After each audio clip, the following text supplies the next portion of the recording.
Gospel according to John, the 21st chapter. Glory to you, Lord. I'm going to invite you actually to sit. This is a long gospel lesson, maybe the longest gospel lesson in the lectionary. And I'm going to actually do something a little different. I'm going to split the gospel lesson into 4 parts with a little bit of storytelling and preaching and exposition in between. I also need to know if I move forward here, if the sound system still works and I don't get any reverberation by being in front of the mic, in front of the speaker. So everything sound good? Excellent. Okay. After he appeared to his followers in Jerusalem, Jesus showed himself again to the disciples by the Sea of Tiberias, and he showed himself in this way. Gathered there together were Simon Peter, Thomas called the twin, Nathanael of Canaan in Galilee, the sons of Zebedee, and 2 others of his disciples. Simon Peter said to them, "I'm going fishing." They said to him, "We'll go with you." And they went out and got into boats, but that night they caught nothing. Just after daybreak, Jesus stood on the beach, but the disciples did not know that it was Jesus. Jesus said to them, "Children, you have no fish, have you?" They answered him, "No." This is the word of the Lord. Thanks be to God. You know, this is a setting of distress, of disorientation, of uncertainty. Despite the fact that the women have rushed from the tomb and made witness to resurrection, despite the fact of Jesus' appearance, the disciples seem lost. And so they go back to what's familiar. We go back to what's familiar when we seem lost. How many of our routines became the familiar in the last couple of years, even with COVID? And so, if you remember, they had been fishers. They had been fishing when Jesus called them. And so Simon Peter, I love Simon Peter. He's just like the real human, unedited version of how many of us would be in a moment of being lost. And he goes, "I'm going to go fishing." Because that's what he knew. Because that was the familiar. Maybe even because this whole time of journey with Jesus seemed to be a time of distress, of lost time. And the others went with him. We faced a time of disorientation and distress. We do, historically, from time to time. The program that we created together as Lutherans, the Lutheran Church, the Lutheran Church of America, those that are now predecessors of who we are, the ELCA, the Evangelical Lutheran Church in America, which is, there'll be about 1 million people worshiping either online or in person in ELCA congregations this weekend. We found ourselves in a world of disorientation in the late 60s and early 70s. And we weren't the only ones in this country. In 1973, a group of Lutherans, both in Pennsylvania, and a group of Lutherans in Oregon, looked around at what was happening in the world, and in 1974 began a new program that we put together. It was to address extreme hunger that was happening both in the nation and in the world. Now, I don't know, for some of you I know, you can remember back to 1973 and 1974. For others, not so much so. But 1973 and 1974 was a wonderful time in which everybody agreed with each other and in which everybody was at peace and the world was in harmony. Does that sound about what everybody remembers? Oh, come on. I don't remember it that way. I'm old enough to remember 1974. It was a time of division. It was a time of distress in the world. It was in the middle of the Cold War. There was a wheat crop failure that was happening in the Soviet Union. The price of wheat had gone up in futures. American farmers were probably doing the best that they'd done in decades, and many of them being Lutherans, there was a consideration that, well, we're making money and the rest of the world is in poverty and in distress. It was a time in which famine would be cyclically in a number of countries, and in fact, hunger was rampant. It was also a time in which ABC News had created a news show that showed what was really happening in rural areas of the United States, especially in Appalachia, the level of hunger that was happening in the world. In fact, in the world, this is going to become important later, one in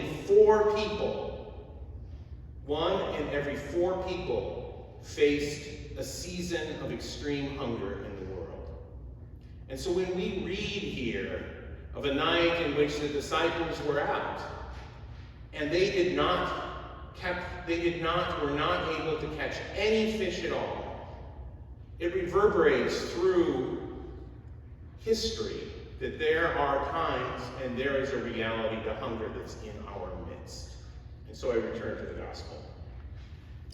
Jesus said to them, "Cast the net to the right side of the boat, and you will find some fish." Now, I just have to say, I think this is an odd moment in which the fishing professionals are out on the boat, and the rabbi teacher is telling them how to fish. But let's let that go for a minute. So they cast it, and now they were not able to haul it in because there were so many fish. The disciples whom Jesus loved, said to Peter, "It is the Lord." When Simon Peter heard that it was the Lord, he put on some clothes, for he was naked, and jumped into the sea. But the other disciples came in the boat, dragging the net full of fish, for they were not far from the land, only about 100 yards off. The word of the Lord. Thanks be to God. So I had said, in 1974, when we began this programmatic work of the church aligning together to address hunger in this nation and around the world, that in the world's population, about 1 in every 4 people faced a season of hunger, an extended time in which they were uncertain about where their food would come from. Over the 48 years since then, this reality has changed. And much of it has changed because of the work that we've done and the models that have been created out of church life that others have followed as well. This idea of investing in communities, of communities leading towards their own stability and sustainability, of opportunities for expansion of agricultural work, of livestock, of health, those opportunities that allow people to take a stake in their own life for their own stability. Pre-COVID, or pre-Ukrainian war, I should say, that statistic was no longer 1 in 4 people facing extreme hunger in the world, but now 1 in every 10 or every 11 people in the world. Now that's still way too much, but that means we've cut the rate of hunger, of extreme hunger in the world, by more than 60% over the course of less than half a century. This challenge of hunger that has existed throughout human time, echoing all the way back to the book of Genesis, we are finding our way through because we are working in faithful commitment together. I look back and I wonder what forms the perception within the church to take a commitment, to make a choice, to take a risk, to do something in the face of extreme challenges that are before us. I look at what's going on in the world and I wonder what it takes for parents to make a change in the benefit of their children, to make a commitment to try to bring about change that will make life better for the next generation and for the future. I wonder what it is that has brought the persistence in this congregation to commit to making a change in your own community and even beyond what you can see in your own community, to address hunger, to help neighbors in need, even as you can count in your own life those places where that charitable giving, where that faithful support might have brought a little bit of pleasure or a little bit of opportunity for yourself. I look around in the world and wonder who it is and how it is that communities come together with a sense of anticipation and hope. We work in 62 countries in addressing hunger around the world. And I want to tell you just briefly snippets from 4 of those countries. The first is India. India is the place where I got my start when I was in college. I worked in a mission hospital and in a leprosy center in India. We asked the question, what difference does it make that the church is involved in addressing hunger? And one of the 2 largest areas where we address hunger is in sustainable development, that's agricultural work and so on, and in health-related work, because there's an integral connection between health and hunger. What difference does it make that the church is active in India? One of the areas where I worked, and in the world in addressing hunger, one of the areas that I worked was actually in a leprosy center in India. The Christians are less than 2% of the population in India, and yet addressing leprosy, this long-standing curse of humanity that we see reflected in the Bible, has been the purview and the commitment of the Christian community for centuries, for millennia. When I first went to India, there was a new protocol to address leprosy. And that was an ability to take people who had leprosy and through a drug protocol actually eradicate it within their body and within their own communities. But the challenge was to get to people before they were symptomatic so that no one would know that they had leprosy, because as soon as someone is known to have leprosy, they would be shunned by the community and they would have to go living into a separate area, most of which were run because of the commitment of Christians. So our job was to set up rural clinics where we could go out and we could bring health care, especially to children, but also to examine folks for early signs of leprosy. These days now, almost over 40 years later, leprosy has been eradicated in many of these communities, and there are 2 generations and onward of people who would have been shunned and sent to leprosy centers that were able to return to their community without anyone knowing or being the wiser.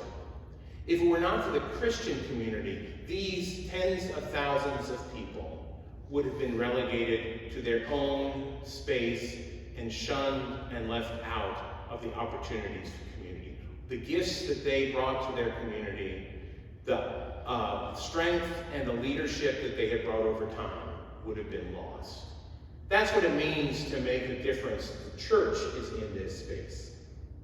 I want to transport you from India to Haiti for a second. In Haiti, several decades ago, about 30 years ago, there were diseases that moved through and killed all the pigs in Haiti. And the Lutherans were the ones that restocked the pig stock in Haiti. So in fact, the Lutherans are known in Haiti as the pig people, at least in the area of Grand Anse and the southwest area of Haiti. You know, if you're going to receive a pig, then the expectation is, the obligation is, when that pig has offspring, that 2 piglets will be given to neighbors. And so this has provided a way in which the pig stock has not only built up, but in fact the community has stood together. And it's typically the older children who take care of the pigs. And so if you are going to receive a pig, you have to pay for the first bag of food for the pigs. The veterinary care is taken care of by us as well as the pig itself, the initial care. And then vets come into the community, and the children belong to pig clubs. And so part of this work together as building up the community and mutual commitment to one another, which is part of why we've had such success in addressing and solving challenges of hunger in communities around the world. If it were not for the church, this kind of commitment to the community-based work and to the restocking of the livestock would not have been happening in Haiti, which still remains the poorest country in this hemisphere. I want to take you now to northern Africa, to Ethiopia. When we started this work in this model in the 1970s and into the 80s, some of you might remember waves and waves of famine in Ethiopia, terrible pictures of famine and children who were severely malnourished out of Ethiopia. Those pictures are a matter, at least until the recent history, a matter of the past. Even as drought has continued to grow in Ethiopia, there have been long-term solutions, both in additional water sources and in new wheat strains that have changed the picture of the challenge of malnutrition and severe malnutrition in Ethiopia. There are actually more Lutherans in Ethiopia than there are in North America. So this is not strangers, but these are friends who have been in the leadership of the programs that you've been able to support. This wheat strain in an area of Ethiopia, there is a wheat strain in this area of Ethiopia that is open source, which means it's not owned in its patent not patented by any particular seed company. It's an open source seed, drought resistant and resistant to other diseases within that for agricultural production. And the name of that wheat is Lutheran, which I think is just astounding that in areas of Ethiopia, the church is not called the Lutheran Church, it's called the Mekane Yesus Church in Ethiopia. That's the Lutheran Church. So someone might not know what it means to be Lutheran, but they certainly know what it means for food to be shared under the name of Lutheran. Can you imagine? We gather here in Eucharist to share in bread. And that Lutheran name is one in which hope is shared in the form of wheat.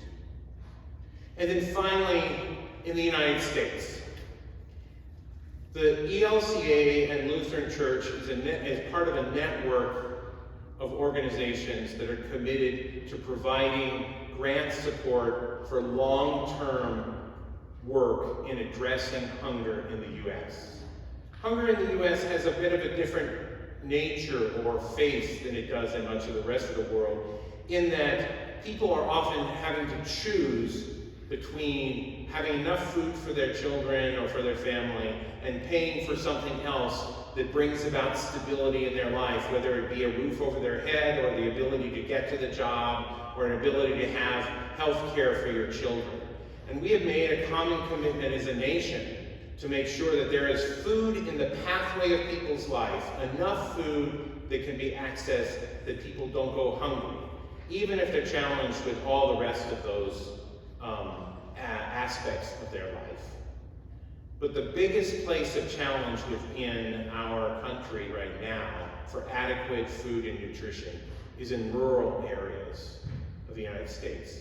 We see the face of hunger in urban areas on our television, but the hidden face of hunger in the U.S. is in rural areas. And in many of those communities, the last mile, the last 2 miles, the last 10 miles, the last 20 miles between that food that's being made available through a variety of programs and individuals who need it is being filled by the church, by you, by others in the church. We become integral to the success. You see now what's happening here. No longer are the nets empty, but through the encounter with the living Christ, the nets thrown onto the other side of the boat, they are filled in abundance. Nothing changed for the disciples. Their boat was in exactly the same place. And let me just tell you, if you throw nets on one side of the boat, you're likely to get the fish that have come in from the other side of the boat. The only difference between the scarcity understanding and the abundance that the disciples experienced was the interaction with the living Christ. And I return to the gospel. When they had gone ashore, they saw a charcoal fire there with fish on it and bread, and Jesus said to them, "Bring some of the fish that you might have just caught." So Simon Peter went aboard and hauled the nets ashore, full of large fish, 153 of them. And though there were so many, the nets was not torn. Jesus said to them, "Come and have breakfast."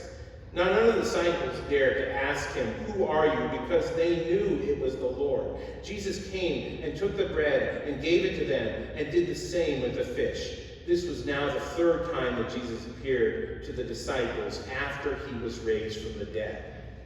When they had finished breakfast, Jesus said to Simon Peter, "Simon, son of John, do you love me more than these?" And he said to him, "Yes, Lord, you know that I love you." Jesus said to them, "Feed my lambs." A second time he said to him, "Simon, son of John, do you love me?" He said to him, "Yes, Lord, you know that I love you." Jesus said to him, "Tend my sheep." He said to him a third time, "Simon, son of John, do you love me?" Peter felt hurt because he said to him the third time, "Do you love me?" So Peter said to Jesus, "Lord, you know everything. You know that I love you." Jesus said to him, "Feed my sheep." Of course, this story, these instructions are about more than hunger. Of course they are. When Jesus said, "Tend my lambs, feed my sheep, feed my lambs," this is about more than hunger. This is about a calling to leadership. This is about Simon Peter's role and example for the rest of us. And yet, in another way, it is about hunger. It is about the feeding ministry of the church.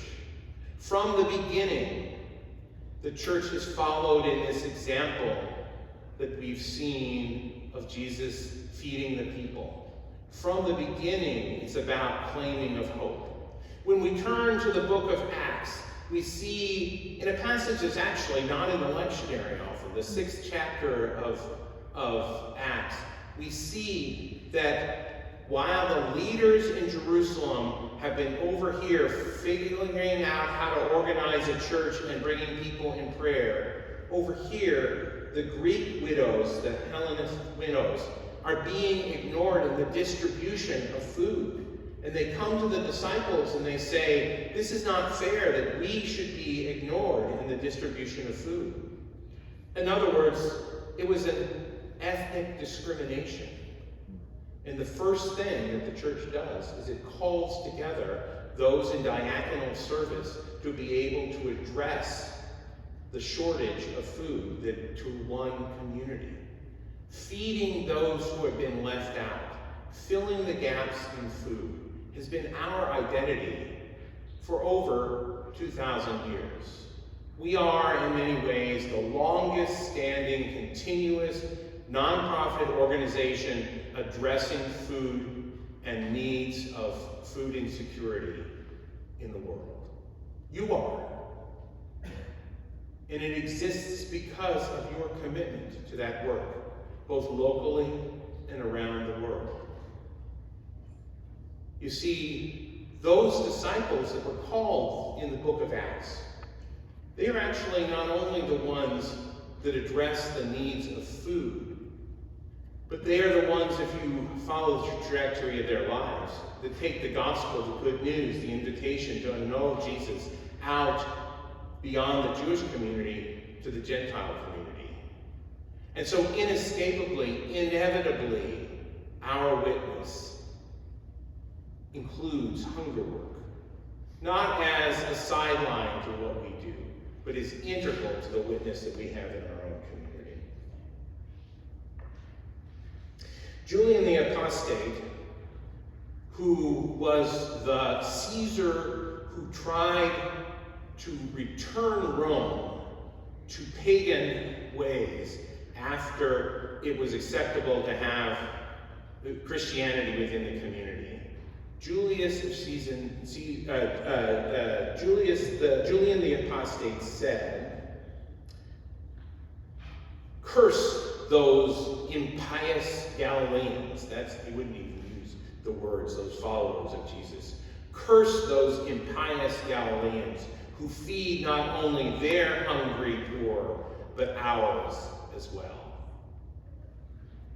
We change the world in the way that we stand with our neighbors who are hungry and food insecure, and we save lives and change the trajectory of their life. And I return to the Gospel of John. Jesus says, "Very truly I tell you, when you were younger, Simon Peter, you used to fasten your own belt and to go wherever you wished. But when you grow old, you will stretch out your hands, and someone else will fasten a belt around you and take you where you do not wish to go." Jesus said this to indicate the kind of death by which Peter would be glorified and would glorify God. After this, he said to him, "Follow me," the word of the Lord. Thanks be to God. You know, I've been doing this long enough that I saw what happened with the fall of the Soviet Union. We had such hopes and expectations. There were so many challenges left at that moment of the chapter of history.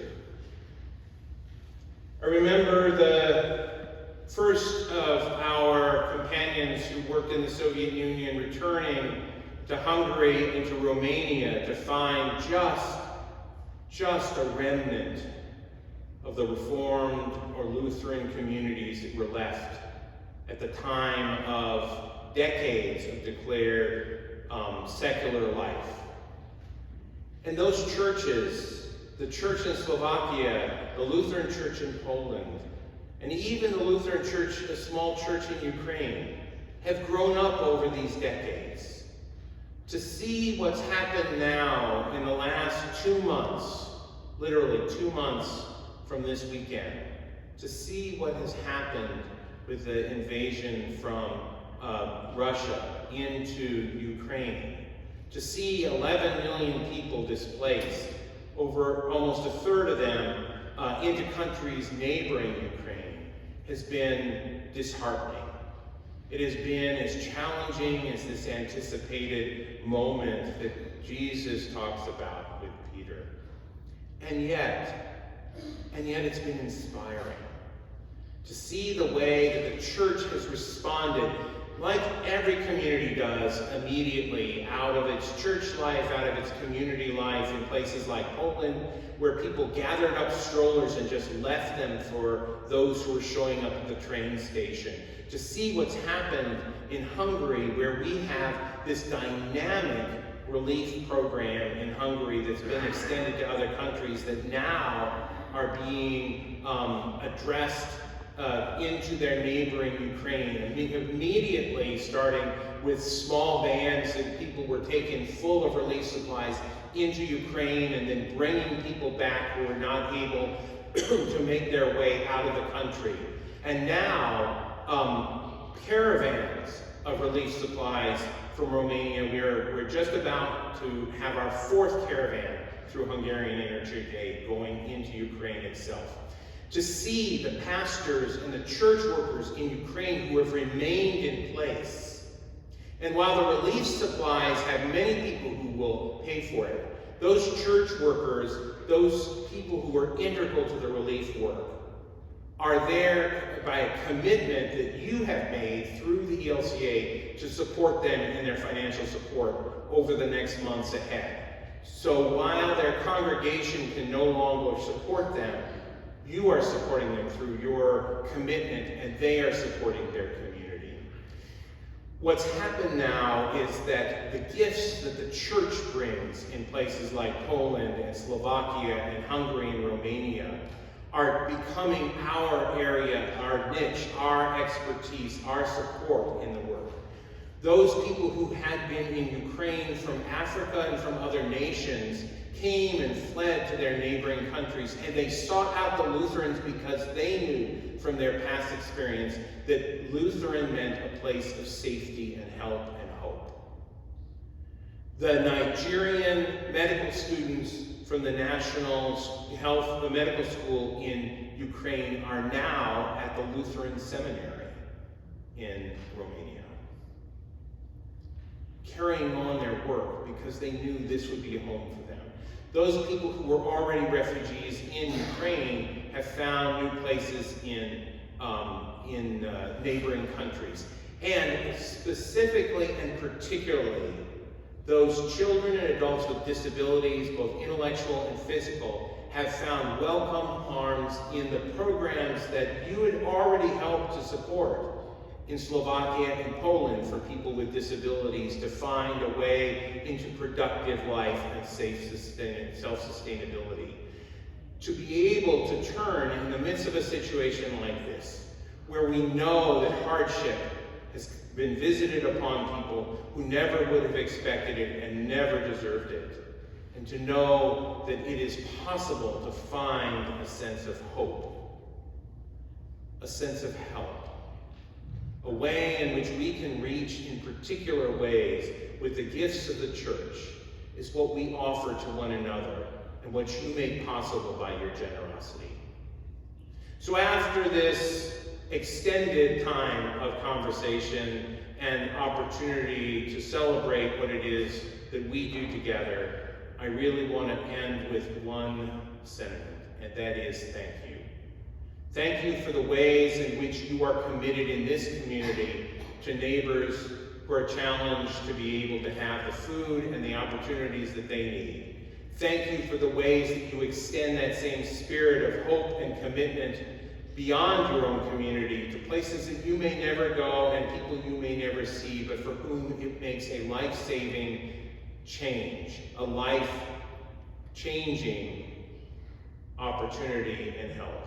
Thank you for the ways that you have changed this world from a place where 1 in 4 are hungry to a place where 1 in 11 experience extreme hunger during the course of a year. And for your commitment to continue along these lines. And when darkened days have come upon us, and when we see the challenges and this old disruptions, these old disputes re-emerge, for your own help, your own hope, your own prayers, for neighbors near and far, in the name of Jesus Christ.